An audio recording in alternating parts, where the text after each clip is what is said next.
What's up, guys? Out here for another episode of Jones Fishing.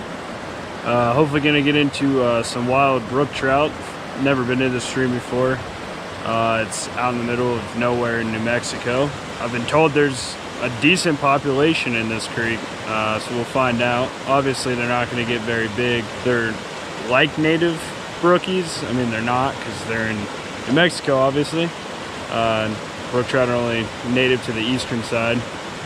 But the creek's pretty small. There should be a few 12 inchers in here, I would assume. I don't think a whole lot of people fish this, and I definitely don't think they keep them. At least I would hope not. So let's see what happens. Get out here and hopefully get some fish for you guys. All right, see you when I get one. Try this next hole up here. Maybe I can get an angle off this rock, shoot one in. They might be spooked, like real finicky if people fish this kind of frequently. I don't know if they do or not. Found out about this creek a little bit ago, but I never, oh, look at that. A rub from a deer. That's pretty crazy. It's like right here.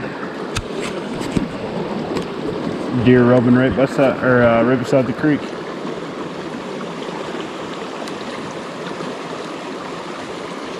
Anyways, found out about this creek a little bit ago, but I never was too worried about it, just because I'm not really a brookie fisherman. I should be, like, I should fish, especially being from Pennsylvania, with a lot of blue lines, obviously, but I always just was after the wild browns, so this is kind of new to me, actually, believe it or not. But it's kind of fun, like, it's pretty awesome because it's out in the middle of nowhere, and like obviously where I'm at is freaking gorgeous. Like, you almost wouldn't think this existed in the desert, but it does. All right, guys. Well, after about an hour of searching, I finally hooked into my first brookie. Wasn't a very good hook set, so he got off. Looked like a nice little guy though. He was probably like 6 inches. So let's see if we can get another one. He's right in the middle of that hole. He took my nymph. I noticed that it's possible. Nothing seems to be interested in my dry flies, which it is kind of a big dry fly, but brookies, they're really aggressive sometimes. They don't really care the size. But I think what happened was they were taking my nymph earlier, and I had a black Chernobyl ant on, and I couldn't see it. With this, I can see a lot better. So maybe I was missing them and not realizing it as well. But I definitely went through a lot of holes and did not get any takes that I found. It sucks I didn't actually land that guy. Well, guys, hiked up to this other hole to keep trying, and looks like there's a new laydown. This one's kind of gross. Looks like just a cow. It's all bloated up. Disgusting. Almost looks like she's gutted, which is kind of weird. But I'll fish above her, see if there's any fish in there. Alright, guys, I see a really nice brookie in here. I don't know if you can see him or not. He just spooked out, actually. I don't know why. Maybe he heard me talk. Huh. He's not rising, but he is looking up.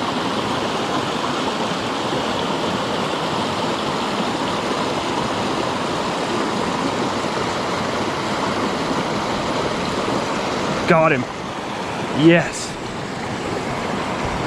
That's a nice one, too. I got him. That's a good little brookie. Come here, buddy. Oh, he's got some power.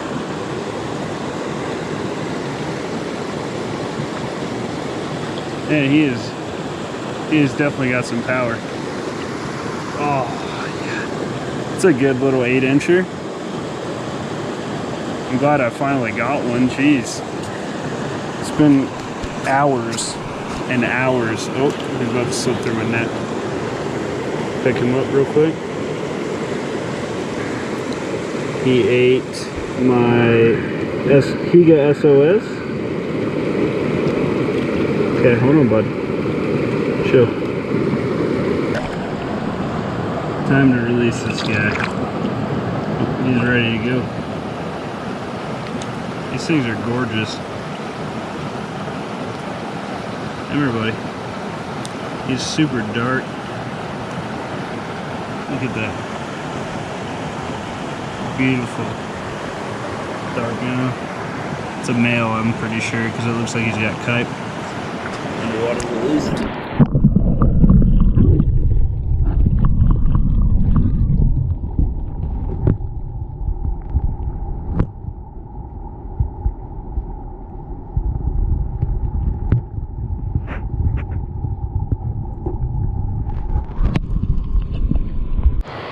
Off he went. So hopefully we can get a few more before I have to leave. I mean, I'm gonna have to get ready to go here soon. It's quite the drive out here. It's a rougher day than I thought it was gonna be. It's kind of upsetting, honestly. I mean, it's awesome when you do get one, though. It just means you work that much harder for him. I mean, he's only 8 inch. It's funny how an 8-inch brookie put a smile on your face. He might not even been 8. He may have been 7. He's a good one, though. Good little wild guy. But yeah, we'll see what happens, and hopefully I get another one. Oh, guys, I see 2 in this hole right here. I don't know how I'm gonna work this because I gotta get really close to cast to them, and they're right at a log jam. I bet there's quite a few in that hole, actually. It's gonna be difficult. It's the hole right in front of me. Hopefully you can see that. I don't know if you can even see the fish. Probably can't see that far.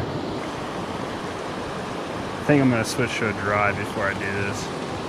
I'll get back with you guys after I get it tied on. I'm not sure what I'm gonna throw though.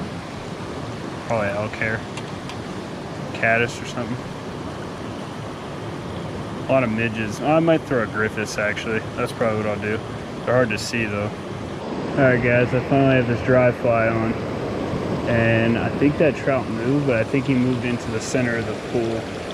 I'm not even sure what this dry fly is. It was one that I found a while ago, and it looks like a midge-ish.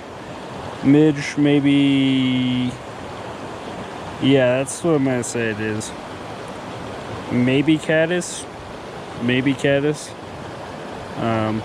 but should work, so let's see here. I'll get into position and see if I can do it. I don't have any floating on me for some reason. So hopefully I can make this happen within a couple casts because this fly is gonna sink pretty quick without any floating.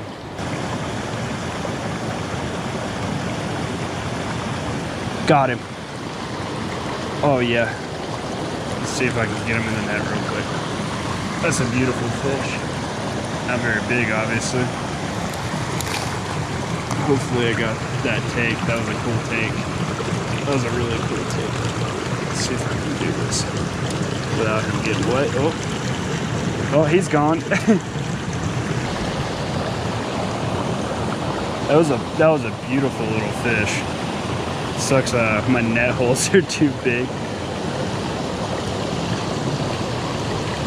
This is gonna be tricky because I am right-handed and I don't know if I'm gonna be able to bow and arrow cast to this guy. Might have to sit back a little bit. Let's see if we can get him.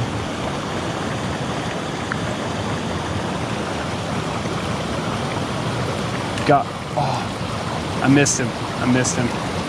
Hopefully, I think he felt it though, but he doesn't look spooked, so that's a good thing. Darn it, I even felt him. We'll give him a second here before I go back. Darn, he took right on it too. He took it right away. Alright. He's not spooked, so that's good. Hopefully you guys can see this. It'd be cool if you guys can see this, him hit like that. I don't see him now. Wait a second.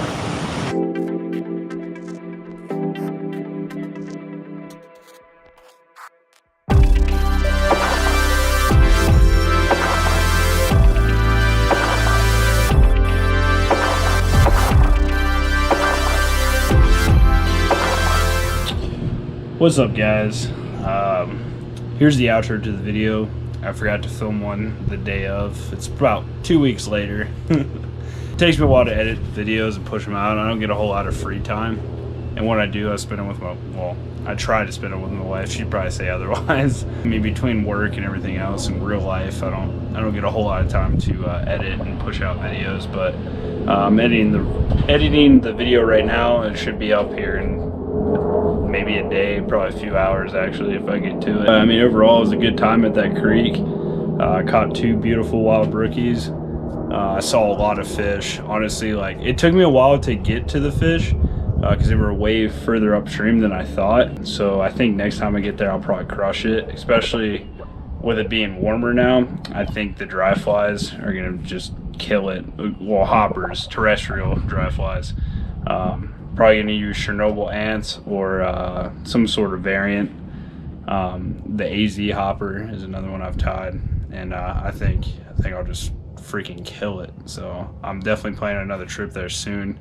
I'm hoping to maybe even get a San Juan trip before I leave for Korea, which stay tuned about that. I'll talk about that later. But I am going to Utah here soon, and I should be fishing the Weber River or the Provo, and it should be a great time. And especially in the mid-April to early May, should be killing it on some hatches. They're tailwaters, so it should be a lot of midge hatches, but I know there's definitely some mayfly influences in there, so it should be a great time. So stay tuned for those videos. Don't forget to comment, like, and subscribe. All right, catch you guys later.